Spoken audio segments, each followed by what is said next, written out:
कहाँ गए तुम बड़ी बड़ी बातें करने वाले? तुमसे कुछ नहीं मांगा जा रहा है। लात मारो इन नालायकों को, इन नाहंजारों को जो आपके वोट मांगने के लिए आते। कोई नहीं आएगा आपको बचाने के लिए, कोई नहीं आएगा। मेरे भाइयों, मेरे साथियों, यकीनन अगर आप चाहते हैं कि इस देश के अंदर आपकी तकदीर बदले तो आपको अपने वोटों का सही इस्तेमाल करना होगा और आपको सियासी एतबार से मैदान में आना होगा। बड़े ताज्जुब की बात है, बढ़ जाते मुसलमान। इस वक्त इतनी बड़ी बुरी बीमारी है बंटने की, इंतशार की, और ये एक इतना बड़ा गुनाह भी है अल्लाह की नजर में। ये बंटना, मुंतशिर होना इतना बड़ा गुनाह है, जुर्म है कि अल्लाह के नबी की मौजूदगी में भी कुछ सहाबा कराम से ये चूक हो गई थी इंतशार वाली, तो अल्लाह ने उतरने वाली मदद को भी रोक दिया था जंगे उहद के मैदान में। और आज तो इस देश के अंदर कितने सारे मुसलमान, कुछ मुसलमान फलां पार्टी के साथ, कुछ मुसलमान फलां पार्टी के साथ, और कुछ आदिवासी, कुछ माइनॉरिटीज उसके साथ। नहीं हम उसके साथ नहीं होंगे, नहीं हम उसके साथ नहीं होंगे, कोई बात नहीं, आपका मत है, आप किसी को भी दो। जो आदमी अच्छा काम करता है आपके लिए आप उनको दीजिए। जो आदमी आपके काजी को स्टेज पर से धक्का मार कर निकाल दे और हमारे ईमान वाले उन्हीं के पीछे जाकर उन्हीं की दामन थांपते हैं, शर्म से डूब मरना चाहिए। आपके मध्य प्रदेश में हुआ, काजी जस्टिस ऑफ इस्लाम होता है, स्टेज पर बैठने नहीं दिया गया, नीचे कर दिया गया। हमारे सर के ताज होते हैं हमारे उलामा, आपने उनको इज्जत नहीं दी, और फिर हम उन्हीं के गुन गाते, उन्हीं के तस्बीह पढ़ते। मुत्तहिद होकर अपने वोट का सही इस्तेमाल करना होगा, और जब तक इन लोगों को सबक नहीं पढ़ाएंगे तब तक आपको आपका हक नहीं मिलेगा। पूरे भारत के अंदर मुसलमानों को मुत्तहिद होने की जरूरत है। हर किसी ने अपना नेता बनाया कि नहीं बनाया? हर किसी ने अपना अपना नेता बना लिया है। आपका नेता कोई नहीं है, आपका नेता वही 33 करोड़ देवी देवताओं के सामने सर झुकाने वाले आपकी क़यादत कर पाएंगे? बिल्कुल भी क़यादत नहीं कर पाएंगे। इस देश के मुसलमानों, मेरी उम्र 35 साल है, मैं देखूंगा, अल्लाह ने जिंदगी बख्शी, मैं देखूंगा अगले 35 साल के अंदर क्या तब्दीली पैदा करते हो। सिर्फ 5 साल के लिए एक प्लेटफॉर्म पर खड़े हो जाओ और आपके पड़ोस में जो आपके आदिवासी दलित भाई हैं खड़े हो जाओ और अपने वोट का सही इस्तेमाल करो। यही शिवहर विधानसभा, यहां पर 50,000 वोट आपका है।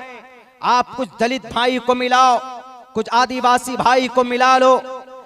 अगर 50,000 वोट इकट्ठा हो गए तो यही लोग जो आपको देखना गवारा नहीं करते, जो आपको कुर्सी पर, आपको स्टेज पर, आपके उलामा को जगह नहीं देते, ये कल चलकर सर झुकाकर आपको नमस्कार और आपके सामने हाथ जोड़कर आएंगे कि हमको भाई, हमें आपके सम्मान, आपकी इज्जत सर आंखों पर है। तब देखिए कैसे इनकी आंख खुलती है कि नहीं, अगर ये मुत्तहिद हो गए तो कुछ भी कर सकते हैं। और तारीख गवाह, जब जब ये कौम इत्तिहाद के प्लेटफॉर्म पर खड़ी हुई है तब तक दुनिया की बड़ी बड़ी ताकत ने झुककर इनको सलाम किया।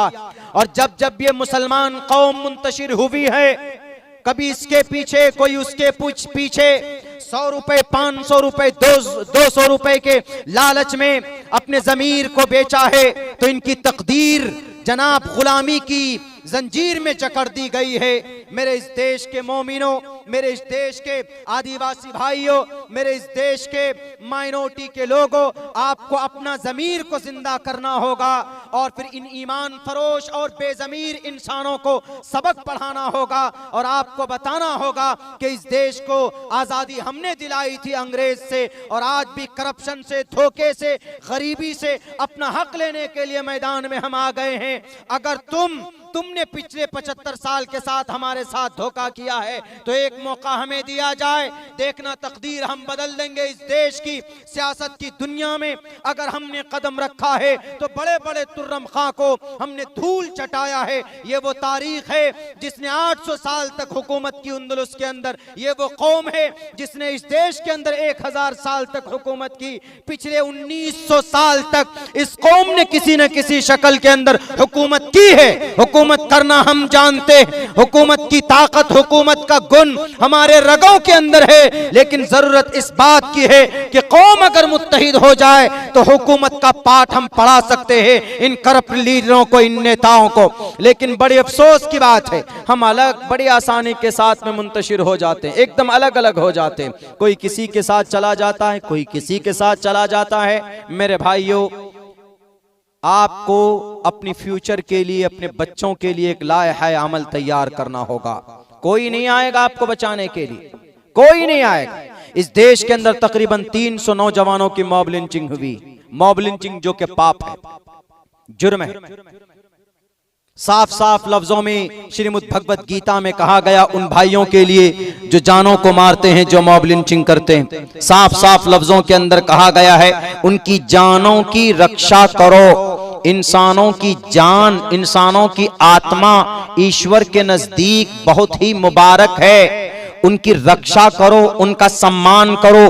किसी की जान को, किसी की आत्मा को यूं ही नहीं मार दो कि भाई पकड़ कर मार दिया। साफ लफ्जों में श्रीमद् भगवत गीता के अंदर यह बात कही गई, कुतस्तवा कश्मलिदम विस्मे समुपस्थितम अनार्य जुष्टम कीर्ति कर्म जुनाहा। खुले लफ्जों में कहा है कि लड़ो मैदान कारजार में। ठीक है, अच्छी बात है। जो राक्षस होते हैं उनका मुकाबला करो, उनसे मुकाबला करो, उनसे लड़ो, तलवारबाजी उनसे करो।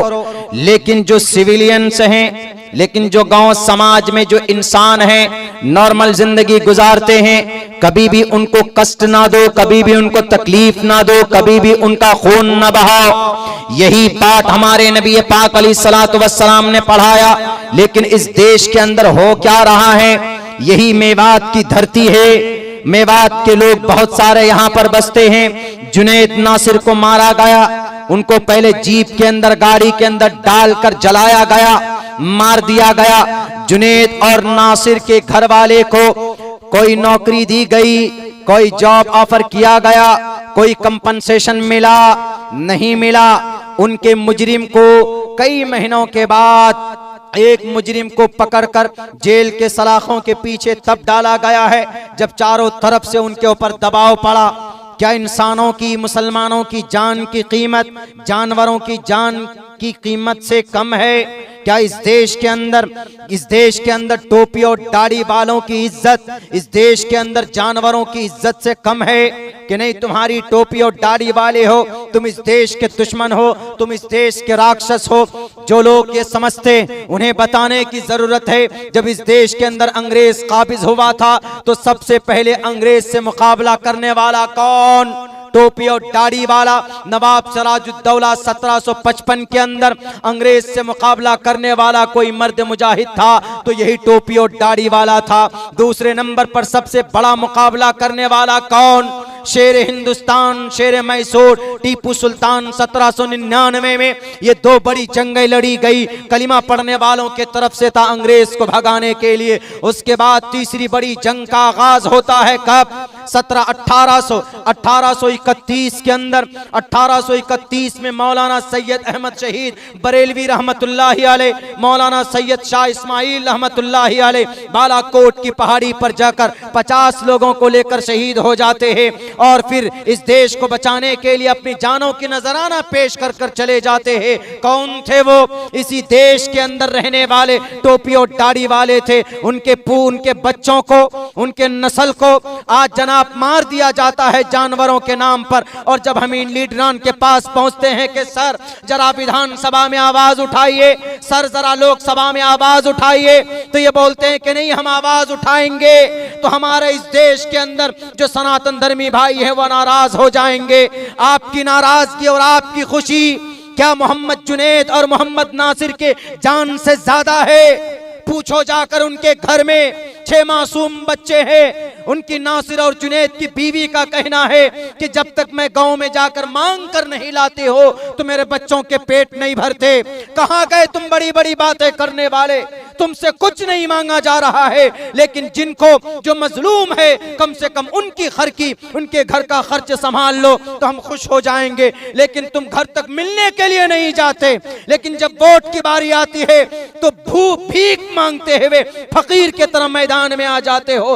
उस वक्त लात मारो इन नालायकों को, इन हंजारों को जो आपके वोट मांगने के लिए आते। पहले इंसाफ दो हमारे उन नौजवानों को जिन्हें जानवरों के नाम पर मारा गया, हमारे उन नौजवानों को जिन्हें टोपियों दाढ़ी के नाम पर मारा गया। और आपके लिए सही आवाज कोई बुलंद कर सकता है तो आपके बीच में जब तक कलमा पढ़ने वाला कोई इख्तिदार में नहीं आएगा, आपका अगर कोई लीडर नहीं बनेगा तो आपके लिए कोई आवाज भी बुलंद नहीं करेगा। ये तब्दीली आपको पैदा करनी पड़ेगी, ये सोच आपको पैदा करनी पड़ेगी।